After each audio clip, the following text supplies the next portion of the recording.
Henri est soupçonné d'avoir été contaminé par le coronavirus. Il n'habite pas trop loin de l'hôpital.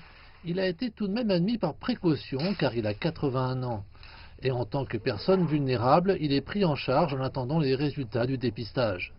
Cet hôpital a été en mesure de créer des services spéciaux Covid-19 en déplaçant des patients non atteints de coronavirus dans d'autres parties du bâtiment. Mais en mars, lors de la première vague d'infection, les choses étaient différentes. La première vague, elle a été rapide, elle a été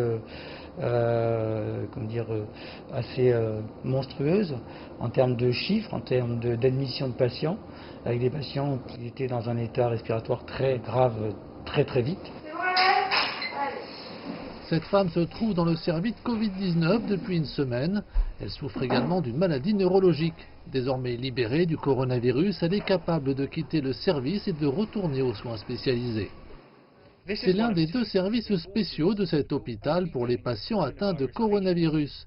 Mais il y a aussi des personnes souffrant du Covid-19 en neurologie et en soins intensifs. Alors que le nombre de cas et de décès a continué d'augmenter, l'un des effets secondaires a été les pressions personnelles exercées sur le personnel infirmier en première ligne de la lutte contre une nouvelle maladie et une pandémie mortelle. C'est vrai que ça a été difficile, on a eu beaucoup de décès, surtout au début, même des patients jeunes sans antécédents. Le soir, il faut rentrer, il faut réussir à dormir avec ça. Puis avec la crainte effectivement qu'on l'attrape, ça. Au début, on l'avait beaucoup, on ne savait pas trop si on l'attrapait, mais aussi on allait mourir.